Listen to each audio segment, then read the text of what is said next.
while they were doing that, they also brought religions, which religions began fighting each other. And the Kabaka said, now look, you fellows, you're saying you are believing in one God. Why do you fight each other? In fact, he killed a number of them. Buganda began resisting when these British showed their true colors.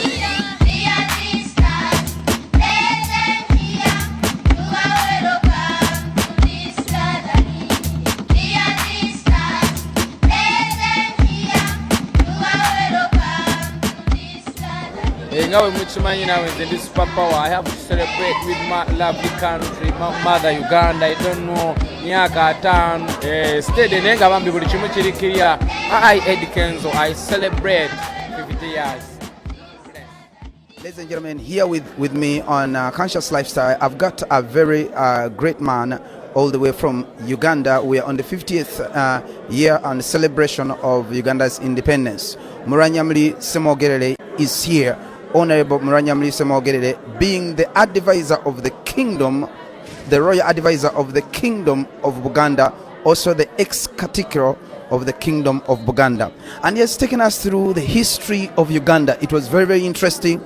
The message was inspiring. And here today, right with me, I've just got him. And I'm just going to ask him to literally summarize a few things as we hear. Thank you very much for being with us. Well, thank you for interviewing me.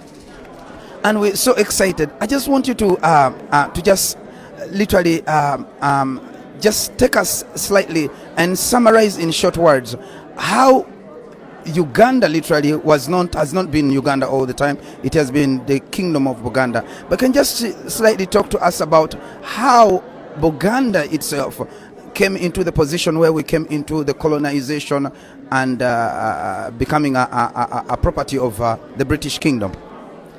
Well, this began in 1844. In 1844, the Arabs were the first foreigners to come to Buganda. Why they came to Buganda? Because Buganda, it was a very well-organized kingdom. There was sanity. The arrangement was conducive for people to live peacefully because even all disputes were being adjudged through courts of law. But in other areas, it may have been a bit different. So the Arabs were just looking for trade. But as the practice was at that time, whoever, any foreigner who came to Buganda had to report to the Kabaka. And therefore, these people also took advantage and introduced their religion of Islam to the king. And later on came an explorer known as Speke. Speke was looking for the source of the Nile. He was not looking for colonialism. But similarly, he had to go to the Kabaka to introduce himself before he did anything. He too was amazed by the arrangement and setup of the Buganda Kingdom, which almost looked similar to their kingdom back home, the British Kingdom. And in the same way, the Kabaka Mutesa at that time was impressed by the apparent civilization and knowledge which Speke exhumed.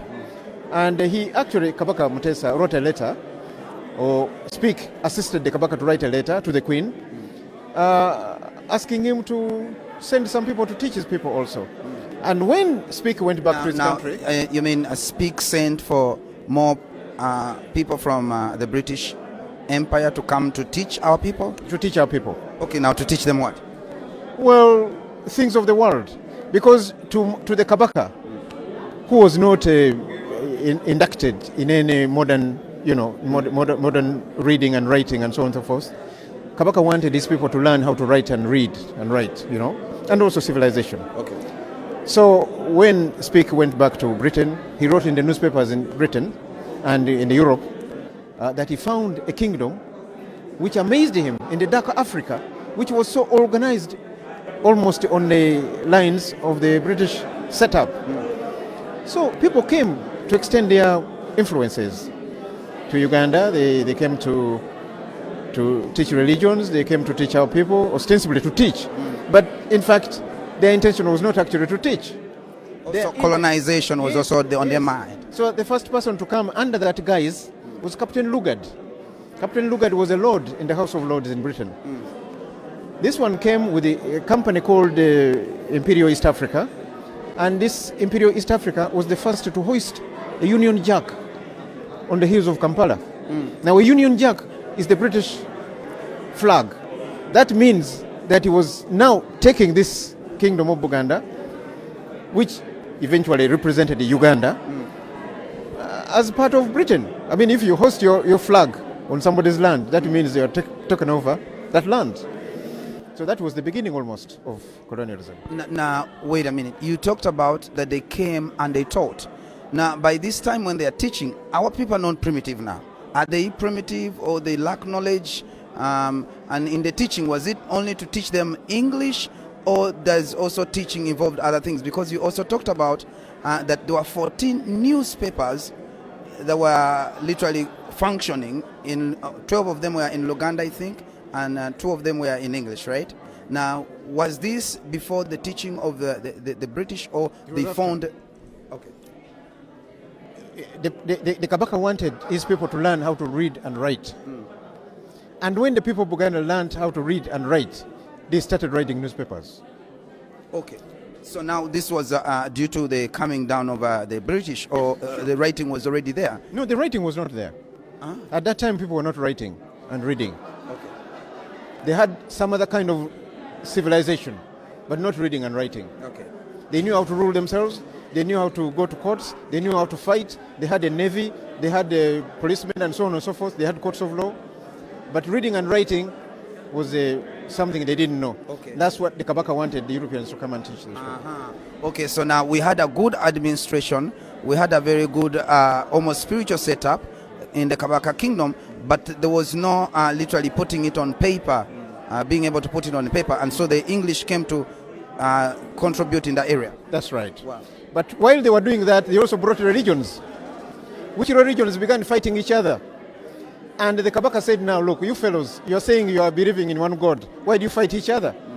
In fact, he killed a number of them. And some of them became the martyrs. You know the martyrs, Uganda martyrs? Uganda martyrs started with the kings of Buganda. King Mwanga actually killed them. Okay. So, since then, Buganda began resisting when these British showed their true colors. That indeed they have not come to help the Africans, or the Baganda, or the Ugandans, but they have come to colonize them. And they forced the Kabaka to enter into an agreement with them to allow them to collect revenues, to do some administration, and also to do some trade. And that was the beginning of colonialism. But then the Kabaka resisted this when he saw it was going a bit too far, and he began fighting.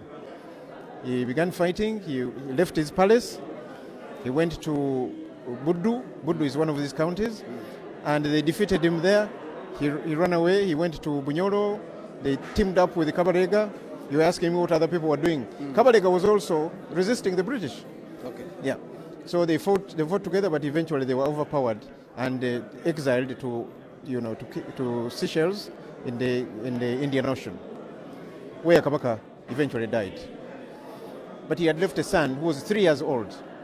And these British arranged an agreement between Buganda and Her Majesty the Queen's government. That agreement is known as the 1900 Agreement. That is the agreement actually which almost took away the independence of Uganda. And that agreement was signed by the 3 regents who represented the Kabaka, because the Kabaka was just 3 years old. And since then, the struggles went on, and all of them were being perpetrated in Buganda and initiated by people of Buganda. Until, briefly, if you want, until when the Kabaka actually wrote a letter to the governor.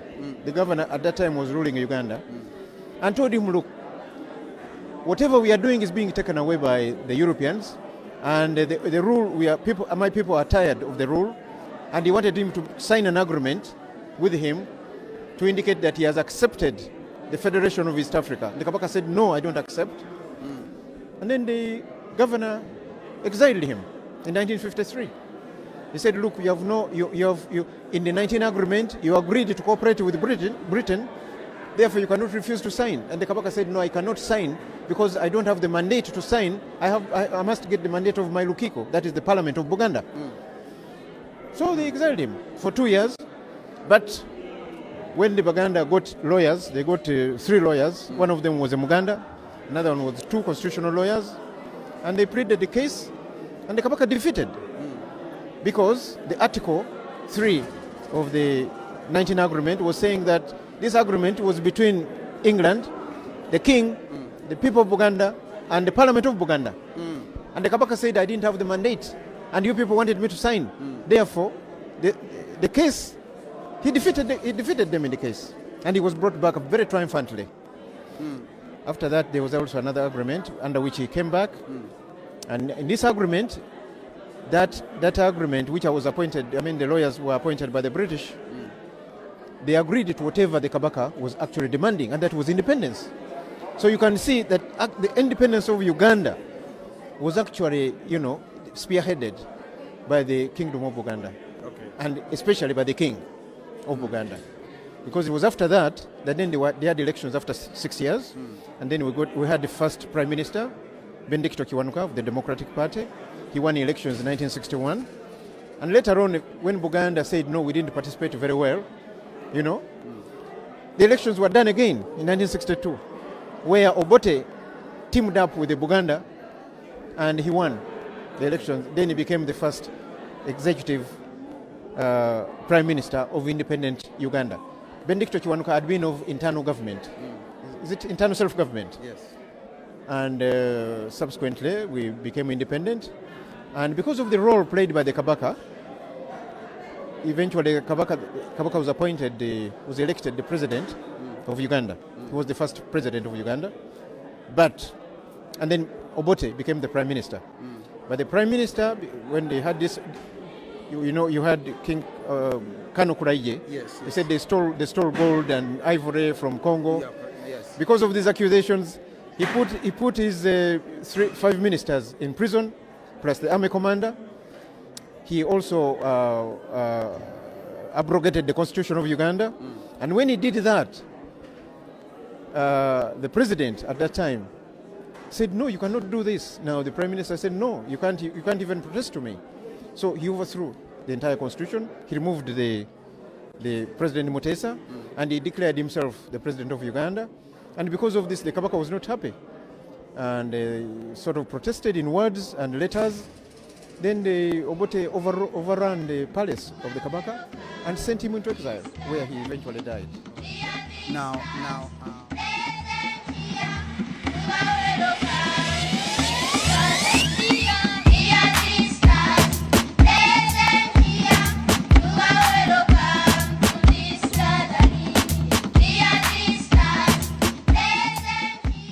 Probably you never heard of me before, but I can take you back to the old school 1994. Remember that? Maybe some don't know. Tinakasanga mu disco ikabalagala. Nekankubaluka emibadi nensanyalala. Waita mekanga galen abakyakunywa.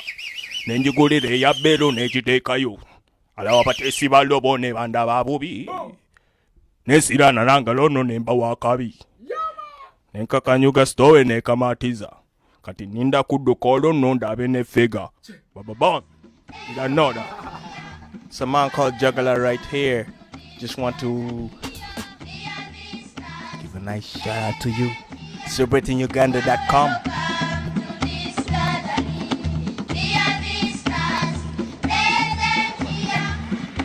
Now, for those of you who are watching right now, we are talking about the history of Uganda. Very important to understand, because you can never know where you're going until you understand your history. So now, we are celebrating the 50th year of Uganda's independence. Now, tell us, when was the first independence literally achieved by the Ugandans?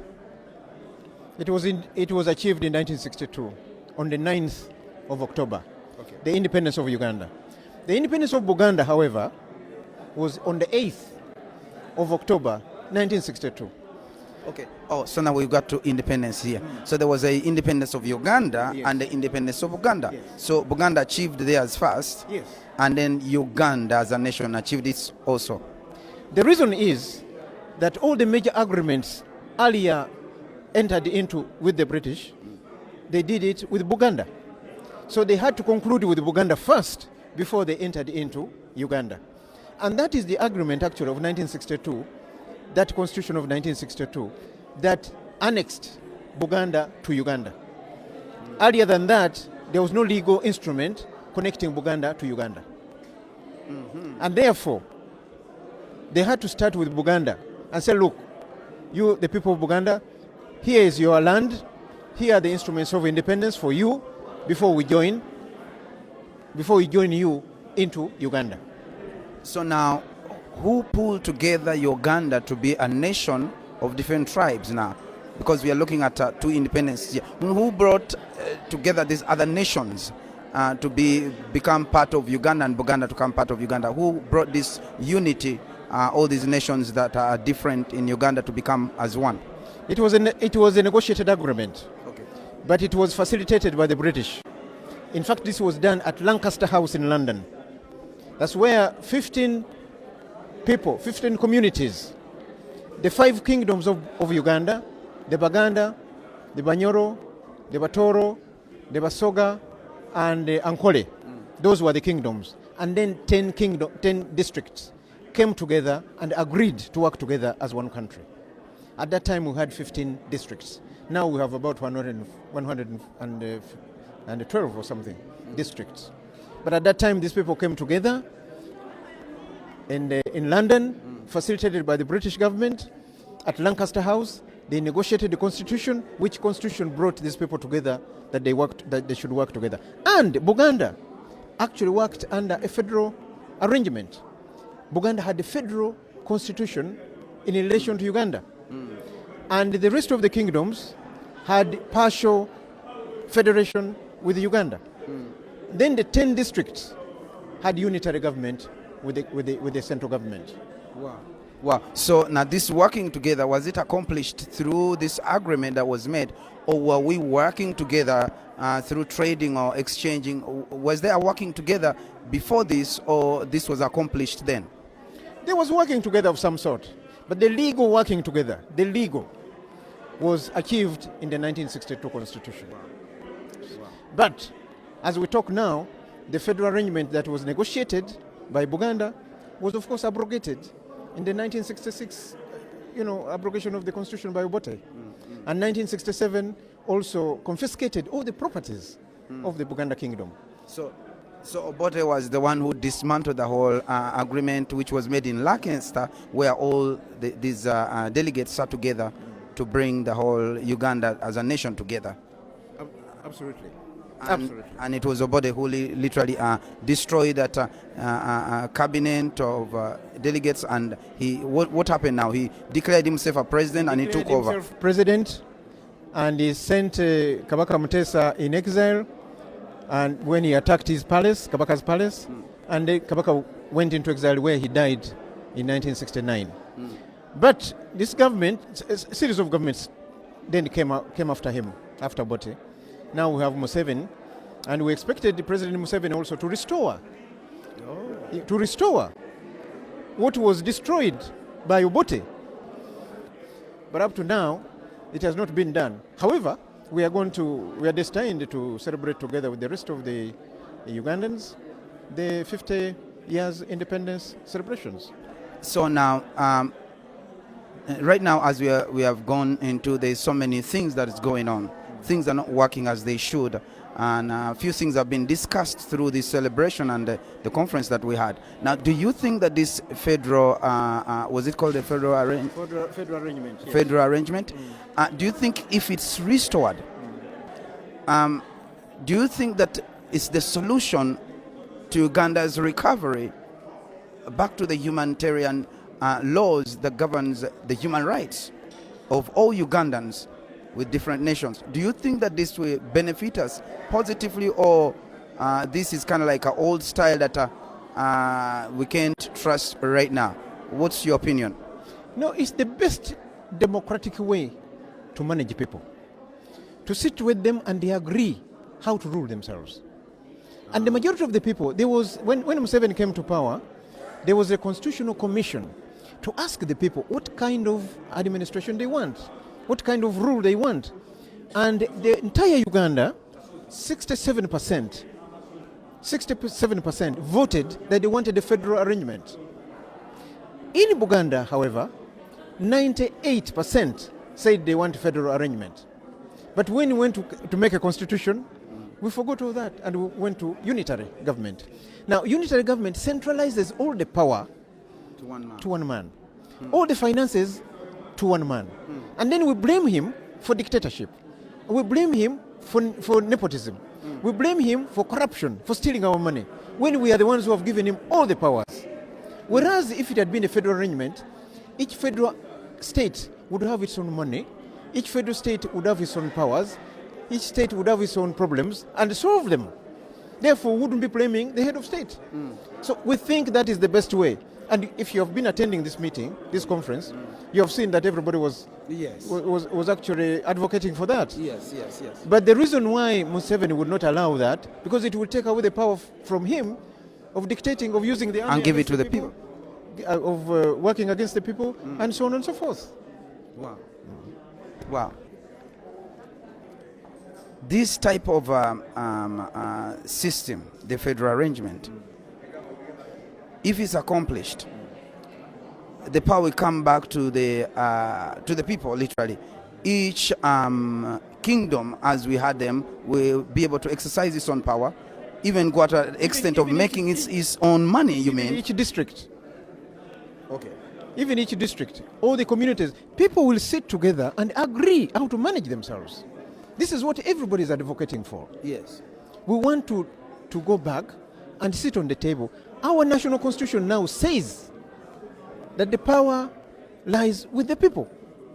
So we want the people to exercise that power the way they like. Now, does this go as far as even making their money notes, bills, money? Or there will be a type of a money system that governs all. But in federal constitutional arrangements, there are certain things that are done centrally. Okay. Like the issue of money. You've looked at America. It's a federal arrangement. But the money is national. The curriculum is national. The foreign policy is national. The national security is national. There are certain things that are national. But then there are those that are given to the regions, to the state to manage. Yes. Sorry? Uganda would operate like America, similar to America. Well, similar, yes, but not the same way, because America is a developed country. So we would probably get there later on. But at the moment, we would begin the journey the way we wanted it. The way we had the beginning, we had the beginning, and it was working very well. And things were progressing well. But because Obote wanted to take over the power, because he had been accused of stealing gold and ivory from Congo, so he wanted to silence anybody, so he took over. And since then, even the subsequent presidents have enjoyed that takeover. They enjoy having all the powers. Now, Your Honourable, let us finish with this. Is there any nation right now in Africa that is going and exercising this kind of federal arrangement right now that you can give us an example? Right now, Kenya has gone to that. Oh, they have just gone to Yes, they have just gone to that. You remember what Kenya went through? A lot of people died because of fighting from ethnic groups and so on and so forth. They said, this one is benefiting too much, this one is doing this, this one is doing... And they killed each other in thousands. So to get rid of that, they had to literally bring forth the federal arrangement, an agreement. They drew up a new constitution and they voted on it, and they overwhelmingly agreed that they want a federal constitutional arrangement. And that's what they are going through. And we hope that because of that they are going to have peace. Because all of them have decided we want to rule ourselves this way. Yes. So when did Kenya achieve put this federal arrangement in function? When they voted, was it 2010, I think? Okay. I think it was 2010. I'm not exactly sure, but I think it was 2010. Right. And in the next elections, which are coming very soon, because now they are campaigning, the arrangement is going to be on the new constitutional order. Wow. Yes. So literally this is the choice of the people, coming from the people choosing to rule themselves and choosing somebody to literally govern them according to their tribe or to their kingdom, according to their beliefs. This is very wonderful. Thank you very much. Thank you very much.